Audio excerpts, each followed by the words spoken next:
Hey everyone, I'm Mike Settele, the founder of Settele Tutoring, a YouTube channel with hundreds, if not thousands of hours of free SAT prep lessons. And in this lesson, I'm going to help you understand the differences between the SAT and the ACT. What's the difference? Which test is better? How do you decide which test to take? First, I'm going to start off just giving you the quick, short versions of all of those answers so that if that's all you want, you can just get that information and get out of here. But I will go into more detail later, so if you're interested in the nitty-gritty, stick around. So first, let's just hit the differences. What is the difference between the two tests? Honestly, they're basically the same, and this is really important. The tests are way more similar than they are different. They test the same basic skills that you're going to learn in high school and need in college. Can you read? Can you do algebra? Do you know some grammar? Can you sort through information? The nitty-gritty differences, I'm going to get into them later, but they're not as important as the similarities. That's what you want to be thinking about as you're deciding. Because when people ask the question, which is better, they usually mean which is easier. And honestly, it does not matter. I cannot stress this enough. So this whole question about which test is better for you to take, which one's going to get your best chance of a high score, this is irrelevant. There's a lot of people out there talking about it. There's a lot of articles and tutors and teachers and counselors and everyone saying you got to pick the right test. My thinking is that just does not matter. And later I will get into the details about why I think that and explain it to you so you can understand. But if all you wanted was the short answer, this is why I'm doing it, so that if you're worried about this, now you know, don't worry. Trust me, it doesn't matter. Just pick a test. And the colleges don't care either. There used to be a time 30 years ago where, depending on where you wanted to go to college, you might need to take one test over the other because the colleges themselves had a preference. Those days are long gone. That has not been the case for a very, very long time. So there really is no better test. Just take one. And basically that gets to the last question here. How do you decide which test to take? Just pick one. It really doesn't matter. Take whatever test you want as long as you take it seriously. It's much more important that you get to work practicing for whichever test you're taking rather than spending tons of time and effort trying to figure out the best one. It's not going to matter. Lots of people are going to disagree with me. And again, I will explain later why all those people are wrong. But for most people, this is not a decision that's going to affect anything. You're better off just flipping a coin or just doing whichever test you want and getting to work to practice, because that is what makes the biggest difference to the scores.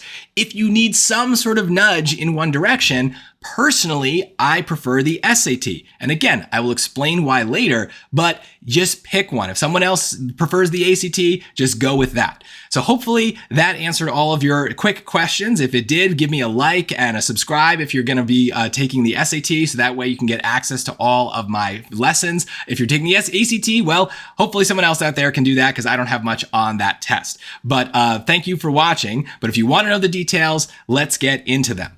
So first and foremost, what are the big differences between the tests? Let's talk first about formatting. The SAT is composed of two subjects, basically, and each subject is two sections. So you get reading and writing and math. And as you can see, the reading and writing is going to be two sections of that subject, each 32 minutes long, two math sections, each 35 minutes long. That's where those question totals come from. The ACT is structured a little bit differently. We're going to have an English section, a math. The English is basically grammar. That's included in the writing part of the SAT. The math is its own separate section. Reading is its own thing. And yes, ACT has this weird science section. So you can see here the totals. The SAT, it takes 134 minutes, so just over 2 hours for 98 questions. The ACT is about 40 minutes longer, 175 minutes, and 215 questions.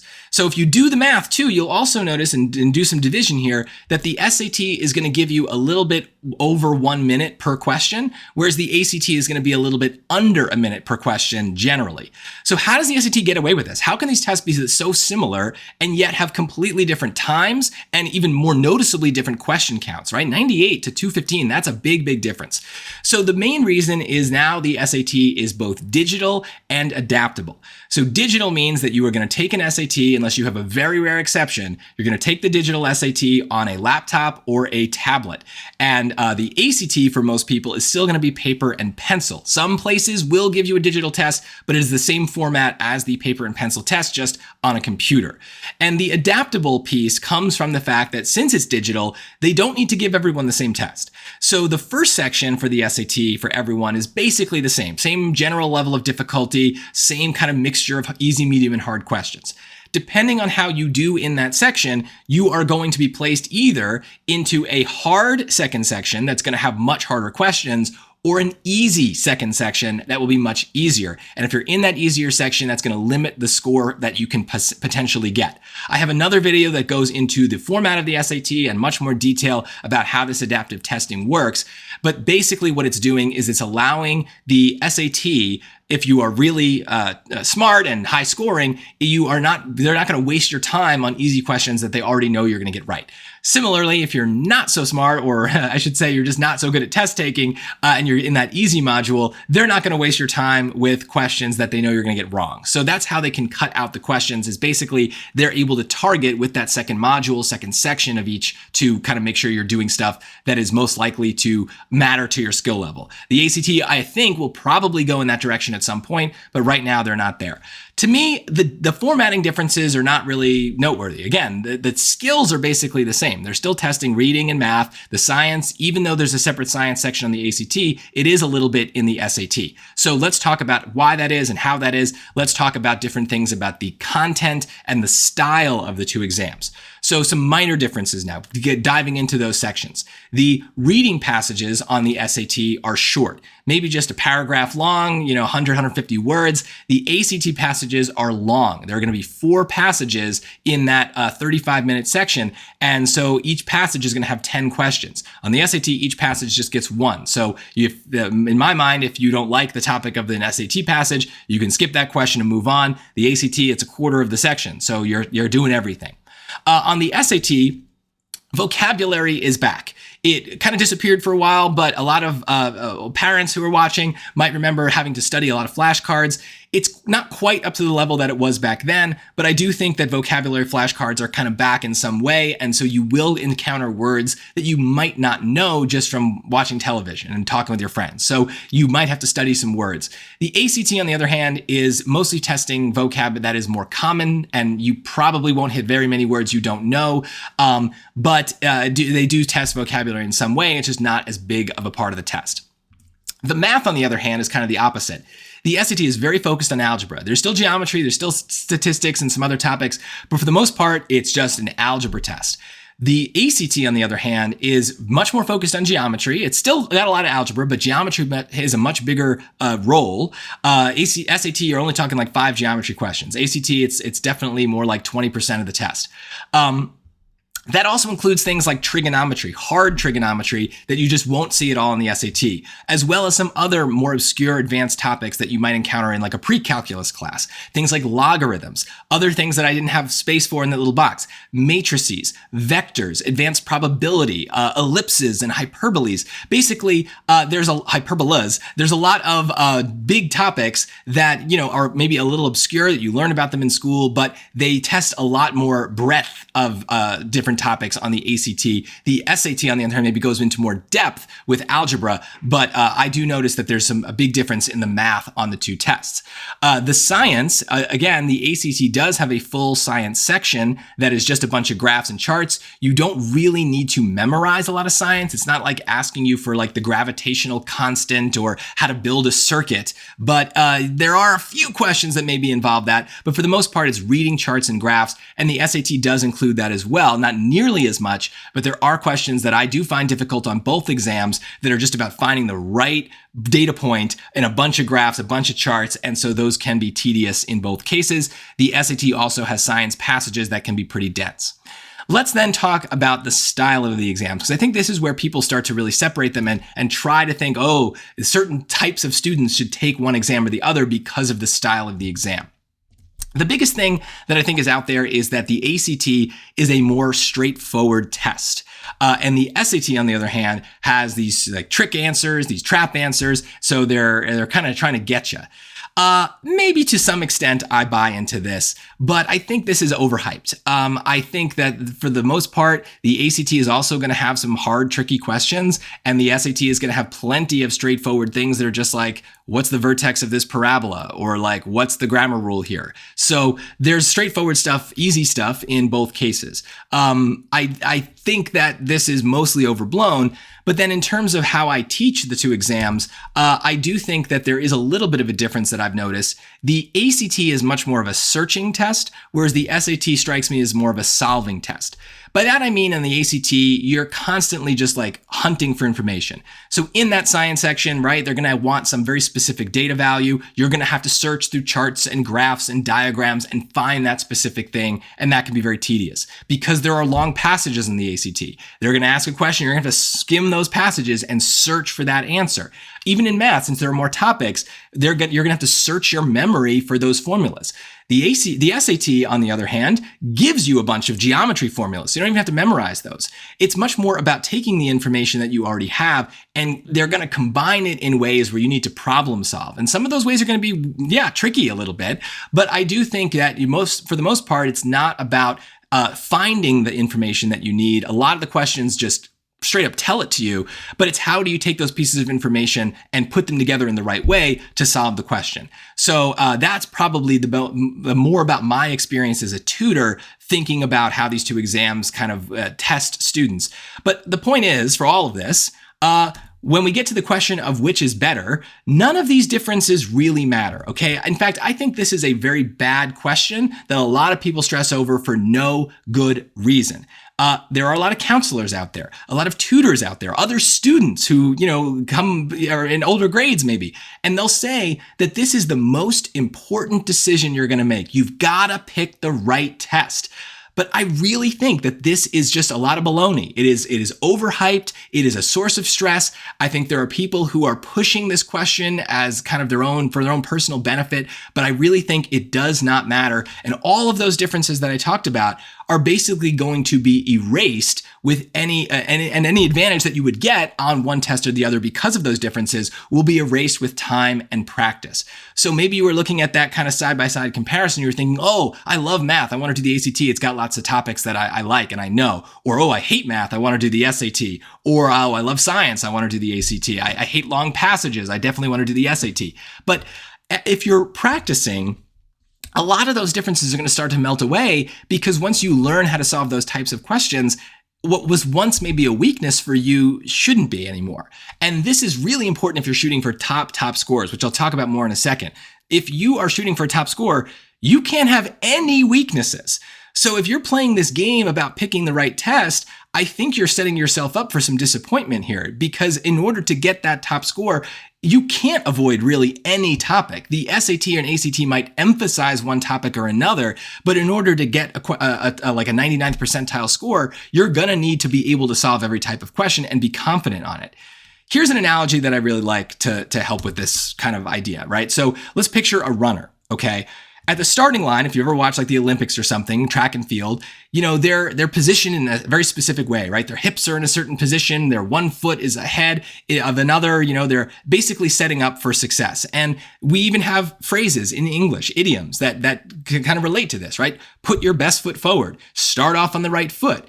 And so the question, should I take the SAT or the ACT, for a lot of people is that, right? It's righties and lefties, right? If I'm a righty, I want to push off on my right leg because that leg is stronger. So people are thinking about SAT and ACT in those terms. I want to have my best foot forward, and that will result in the best score. Well, maybe. If you are sprinting, and just in running, if you are running a 60-second race, what happens in those first 5 minutes, those first 5 seconds really matters, right? Because that's a big portion of the test and of the time. So if your approach to the SAT and ACT is to, figure out which test is best, maybe look at another practice test, watch a video or two, and then just show up for test day with minimal practice, then yes, maybe for you, a sprinter, the test that you choose to start is going to make a big difference because you're running a shorter race. So what happens in those first 5 seconds, that initial decision of which test to take might really matter for you. But I have a feeling that if you're watching SAT YouTube videos, it is not that you are a sprinter. You are in this for the long haul. You're a marathon runner here. And think about that, right? A marathon is hours long of a race. Does the first 5 seconds really matter? No. Over time, all those advantages that you would have in that starting position are going to be erased. So you have to think of this as, am I really going to just sprint through this process and try to get the best score I can with as little time and effort as possible? If so, then yes, maybe deciding between the SAT and the ACT really matters to you because you're not going to practice. So whatever you're naturally suited for, that's the thing that's going to get you the best score, and there's not much else that you're going to do to improve upon that score. But if you are looking to practice and to really improve, then the decision does not matter. I could not stress this more. It really doesn't matter because you're going to need to practice so many different things that any advantage that you would have would be slowly erased as your weaknesses turn into strengths. So really, I don't want you to stress over this decision. And let's talk about how people then decide which test to take. The standard advice, which I hate, but I'm going to talk about it, is that a lot of counselors say, take a practice ACT, take a practice SAT, compare the scores. And you do this using what's known as a concordance table. They look like this. These are official things released by the College Board and the ACT organization. And basically it lets you see, depending on what the scores are, how they compare, right? So the 36 they're saying is equal to a 1590. So, okay, you take your practice ACT, you get, let's say, a 27. Okay. Then you take your practice SAT, you get a 1240. So a lot of people are going to look at this and be like, oh, I'm better at the ACT. I should take the ACT. Well, this is why I think that taking these practice tests is a bad idea. First of all, this was a bad use of time. You actually did not learn anything from taking these hours-long practice tests because this difference of just 1 or 2 notches on this scale is just statistical noise. That's just going to happen when you take a practice test. You have 2 data points, basically. That's not enough to make some conclusive, informative decision based on these data points. In fact, if someone took just 2 ACTs or 2 SATs instead of 1 of each, I would bet money that they're going to get different scores on those 2 SATs because that's just how this works. It's a shot, but there's a range here for a reason. It's meant to be that there's a range of scores that you are likely to get. And as you practice, that range moves up, and we hope to be at the top of whatever range by the time you take the real exam. But this is not conclusive evidence of anything. Now, if you do have a little bit more of a difference, let's say you're 3 or more notches away, that might be indicative of an advantage that you are better at the ACT in this case over the SAT. But again, I just think there's too many variables for us to really know for sure. We don't have enough data points. Were you tired when you took that SAT? Were you stressed? Maybe the order matters, right? So if you took that ACT first, maybe you just took it without any sort of, thought at all. And you just kind of answered the questions and you did great. But then you saw that score and were like, oh, I don't have to worry. I have a good score. I'm going to just take this practice SAT and not really care. And then you blow it off and you get a worse score. And now that doesn't mean that you're worse at the SAT. It just means that day you were worse at testing. It could also happen the other way, where if you took that SAT first, maybe you weren't really trying because you're like, oh, I hate to do this. I don't care. And then you got a score you weren't happy with. And so when it came time to take the practice ACT, you were in the zone. You wanted to do better. And so now you did do better. So really, I just don't know what this means. It's only 2 data points. Plus, what a lot of people will do is they won't even take 2 practice tests kind of like back to back over 2 different weekends. What they'll do is they'll use the PSAT that they maybe took in October of sophomore year and then take that number and compare that to an ACT that they're maybe taking in June of sophomore year. That's a huge difference in time. When you are 15 years old, however old you are, a full year of high school, you learn a lot, you improve a lot. So the difference in time might account for the difference in score. So again, we just really don't know. Plus, even little minor things between the tests can make a big difference. Let's say you took an ACT one time and you had no advanced trigonometry questions. You've never learned trigonometry, you know nothing about it, and you happen to take an ACT that had no advanced trigonometry questions. Just random chance that happens. Well, maybe then you did really well in the math section because of that. But then if you were to take another ACT, it might just randomly have 2 advanced trigonometry questions. And not only will you get those wrong, but you might get other questions wrong because you run out of time and get all stressed out. So when you're first starting off in your practice, that little variation from one test to another in terms of topics can make a big difference because you haven't learned anything. But as you practice, that gets evened out because you learn how to deal with topics you're unfamiliar with. You learn those topics anyway and learn ways to kind of answer those questions. So eventually that stuff matters less. But when you're just taking 2 tests blind, anything can happen. Anything can explain this difference in score. Plus, I don't even know where a lot of these practice tests come from. Companies write their own, and we just don't really know. So what's really happening here is we're getting scores, but they might not be trustworthy scores because they're not official tests. So the moral of that story is a lot of this is just bad data. And that's the key here. You are getting a lot of data, but you're not really getting a lot of information by taking these practice tests. So I've been talking about this for a long time because I really hate this. I think this is a very common practice that I think should go away. Don't start test prep with 2 grueling practice tests. That is very bad. Especially if you're a parent or a counselor listening right now, don't drag your kid through this process. Let them take ownership. Let them just pick the test that they want. I don't care why they pick it, but if you make them start off like this, especially if they're already a little reluctant to get into test prep, you're basically teaching them to associate practice with pain. And it's going to make it so much harder later for them to really do the work that they're going to need to do. So I think this is a very, very bad piece of advice of this taking of 2 practice tests. Like I said before, don't worry about which test you take. So really, how do you decide? Well, it depends what your goals are. If your goal is just to kind of get some mediocre scores, then maybe, yeah, just take whichever one you've already taken, maybe a PSAT, a practice ACT. But if you're shooting for those top scores, you can't have any weaknesses. 99th percentile, 95th percentile even. There's no difference between these tests that's going to give you an inherent advantage. So basically, when you have to decide, just pick one. Flip a coin. I don't care. Whatever gets you practicing and learning is good with me. If you want something more substantive, then okay, go with your gut. Some people will take a PSAT and then take an ACT because they kind of just want to feel it out. And if those students, even if the scores say that maybe the ACT is better, but if the student says they prefer the SAT, go with that. Go with your gut. Go with what feels more natural to you. Same thing the other way. If you say, okay, I like the ACT, it just felt like a better test, even if the score on those practice tests doesn't necessarily support that, I support you taking what you want to take, because whatever makes the practicing process easier, whatever motivates you more, that's the thing that you should be doing.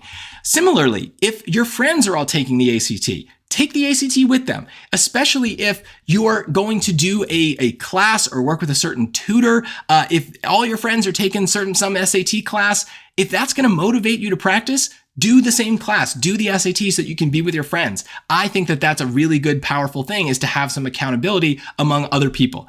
Obviously, if you're just going to be fooling around with your friends, that's not the same thing. But, there's lots of reasons why you should pick a test. And all of them, in my mind, have to do with what's going to get you to practice. So if you want to work with a certain tutor, for example, me, I'm just going to tell you straight up, I prefer the SAT. Go with the SAT. I have no scientific basis for that other than that's what I like teaching. And I will explain why. There's a couple reasons. The biggest, I think, is just that it's a shorter test. Fatigue, endurance, these are real problems that we're going to face with these long exams. And so if we can cut the test down and keep your mental, your mind sharper for longer, I think that that's better. I also like that there are shorter passages. I think the long passages scare a lot of people. Personally, I just also hate teaching them. They're really tedious to do, especially online. So having shorter passages to just do one question per passage, I find it just easier to teach. Similarly, the SAT has less math and science. So the science section on the ACT, I absolutely hate. I think it's very confusing. I find it very annoying and difficult myself.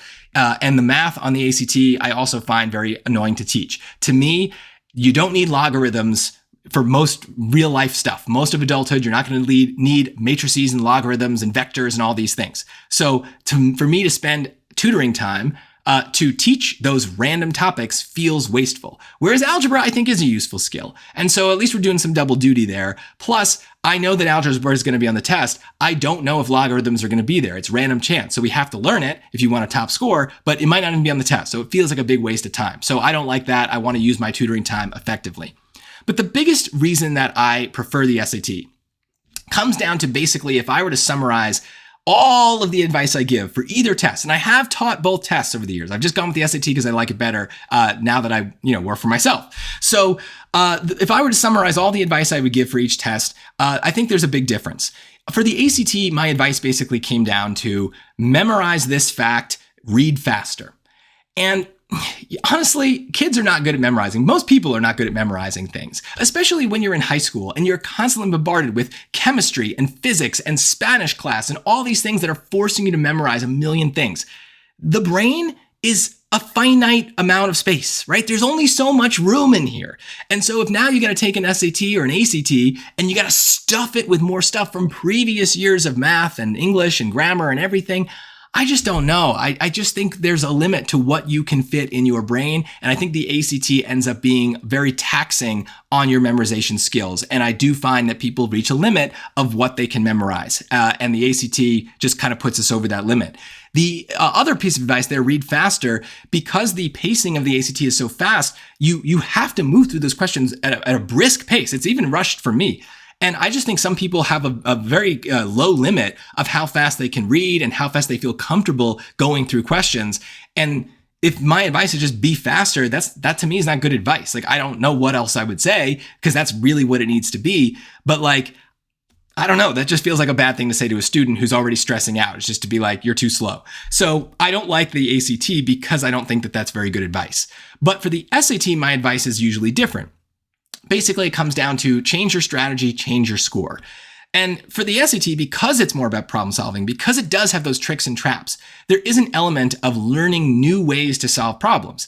And I love that because even if you struggled with math or English in school, I can show you new ways to solve those same problems. Your math teacher might not like it, but I don't care. And so the SAT kind of lends itself more to these alternative approaches. They do work on the ACT, but not as much. But those new strategies give kids who are maybe a little bit dejected and upset with this kind of process that they've had to go through, maybe they hated geometry in school, it just kind of gives them another chance to embrace the process and be like, okay, maybe I was bad at this before, but maybe now there's another way to solve it, and I can earn these points and I can improve this score by trying new things. And maybe they still just, review the old ways and learn those better, but I don't know. It's nice to have more tools in the tool belt. And I feel like the SAT lends itself to that.